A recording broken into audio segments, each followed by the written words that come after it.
pretty girl na taga-IS.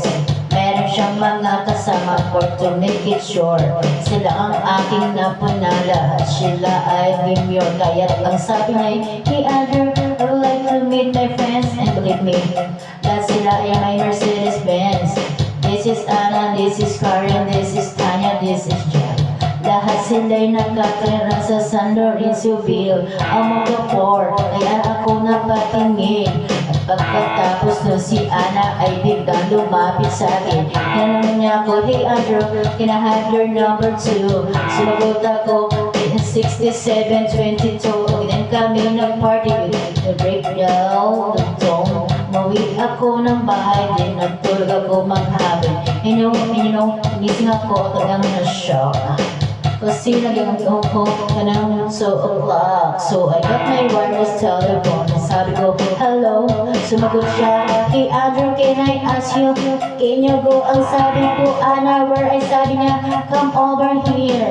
Andrew, this is something, let's drink some beer. So after 20 minutes, I was knocking at her door. Nakita ko si Anna, she was lying on the floor. Ako kanyang tinawag and alam ba, ang sabi niya sa akin, Andrew, are you ready na? Para for na.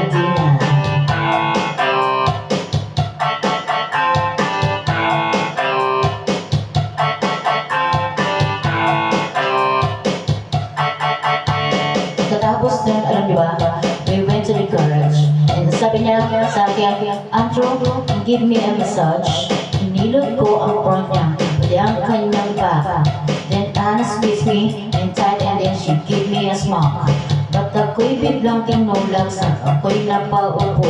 Nang sabi niya sa akin, Andrew, wag na wag kang tatayo. Mayo siya sa akin, kaya ako'y kinabahan. Pagkatapos nun, siya sumayaw sa aking harapan. Andrew, porkiti na.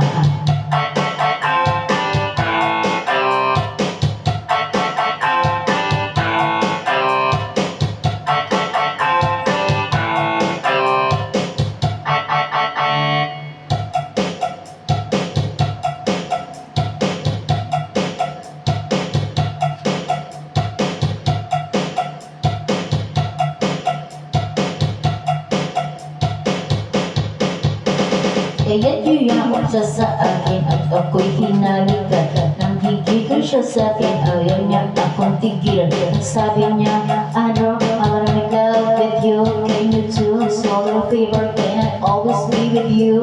At ako'y biglang nagulat at bukas ang pinto. It was Anna's sister older.